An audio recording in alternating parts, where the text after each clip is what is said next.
Hello and welcome. Dealing with debt can feel like you're completely on your own, totally overwhelmed. But you're not alone, and there are actual structured ways to move forward. So today, we're going to break down the different debt relief options out there so you can really get the lay of the land and find a path that makes sense for you. Does this look familiar? That constant feeling of being buried under a mountain of bills? The stress of trying to figure out who gets paid first. It's that awful sense that you're just treading water, not getting anywhere. It's a really tough spot to be in, and all the complicated financial jargon definitely doesn't help. But here's the good news, and there is good news. Knowledge really is power. Our goal today is just to cut through all that confusion and lay out your options, plain and simple, with no judgment. We're going to walk through this together, step by step, so you can feel ready to take back control. All right, let's dive in. Okay, first up is the one you've probably heard of, debt consolidation. The whole idea here is just simplification. So instead of juggling, 5, 6, 7 different payments to different places every month, you roll them all into one single manageable payment. Now, to even get a consolidation loan, there's one term that is absolutely critical: your credit score. Just think of it like a financial report card for lenders. It basically tells them how reliable you've been at paying back money in the past. A higher score, well, that usually opens the door to better loans with better interest rates.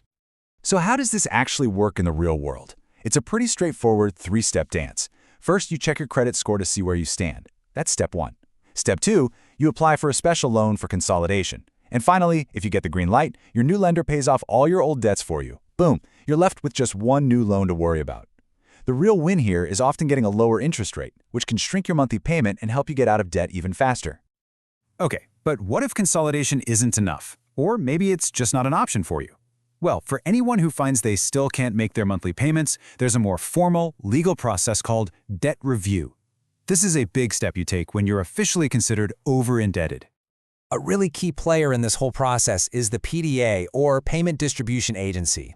The easiest way to think of them is as a middleman. You make one smaller negotiated payment to the PDA, and then they do all the heavy lifting of splitting that money up and sending it to all your different creditors.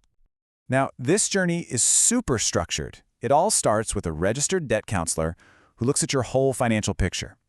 If you're accepted into the program, you start making that one smaller payment to the PDA. And in return, you get legal protection from your creditors. They can't hassle you anymore.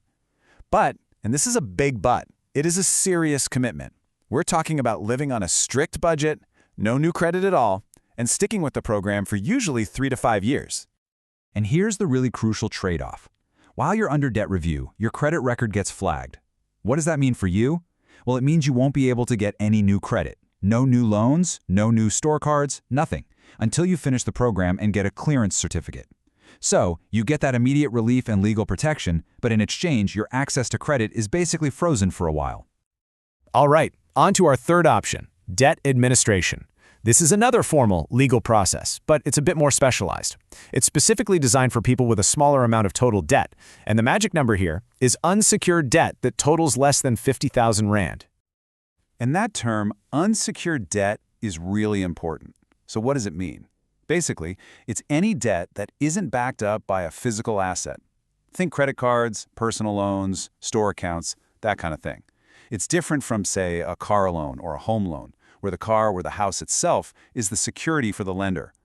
The whole process for administration is driven by the courts. So after you confirm you're eligible, that your debt is under that 50K mark, you apply through a magistrate's court, usually with an attorney. If the court grants the order, an administrator gets appointed. From then on, you make one monthly payment to them, and they handle distributing it to your creditors, again, for a period of about 3 to 5 years. Now, one of the biggest things you have to consider with debt administration is the cost. Unlike debt review, this path requires a private attorney and court applications, and that means you have to budget for some pretty significant legal fees right up front, which can be anywhere from 3 to 8,000 Rand. It's also really worth noting that debt administration has kind of fallen out of favor a bit. A big reason is that debt review often gets you to a similar place. And like we just saw, the really high fees that come with administration have been a major point of criticism. And that brings us to our final and by far most serious option, sequestration. You might also hear it called voluntary surrender, and I want to be really clear. This is considered the absolute last resort. It's only for people who are legally insolvent. So what does insolvency actually mean? Well, it's a legal state you're in when one of two things is true. Either you simply can't pay your debts when they're due, or, more formally, the total value of everything you owe is more than the total value of everything you own. This is a high court process, so it's a big deal. You'd start by talking to a specialized insolvency attorney. If you decide to go ahead, you apply to the court to surrender your estate. That means a trustee gets appointed by the court, and their job is to sell your non-essential assets, we're talking things like a second property, investments, maybe a boat, to get cash to pay back a portion of what you owe your creditors. And wow, if you thought the fees for administration were high, the cost of sequestration is on a completely different planet. Because it's such a complex high court matter, the legal fees can run anywhere from 40 to 80,000 Rand. That cost alone should tell you just how serious and final this option really is. So with a price tag like that, you have to ask, why on earth would anyone choose this path? And the answer is, it offers a complete financial reset. Once the sequestration is granted, most of your unsecured debts are just written off, gone. It's a really difficult and costly process, and it means losing assets, but for someone who is truly, hopelessly insolvent, it's a legal path to a clean slate. Okay, deep breath. We've just covered 4 very different options, from a simple consolidation all the way to a full-blown sequestration. So the million-dollar question is, how do you even start to decide what's right for you? Let's try and bring it all together. Let's do a quick side-by-side. Think of it this way. Consolidation, that's your best bet if you have a pretty good credit score and you just want to simplify your life. Debt review, that's for when you're over-indebted and you really need that legal protection. Administration is that more niche option for smaller debts. And finally, sequestration, that's the nuclear option. It's for when you're completely insolvent and need a clean slate, but it comes at a very, very high cost. You know, there's a really logical order to how you should explore these options. You don't just jump straight to the most extreme choice. You start by taking stock of your situation. First, see if you can consolidate. If that's not a go, then you look into debt review. You kind of work your way down the list, always remembering that sequestration is reserved for only the most dire situations. It's a process of elimination, really, based on your own financial reality. So we'll leave you with this question.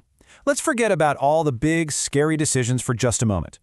What is one small, manageable thing you can do today to get a clearer picture of your own finances? Maybe it's just grabbing a piece of paper and listing out all your debts, or maybe it's checking your credit score for the very first time. The journey back to financial control doesn't start with some giant leap. It starts with that single first step. Thanks for joining us.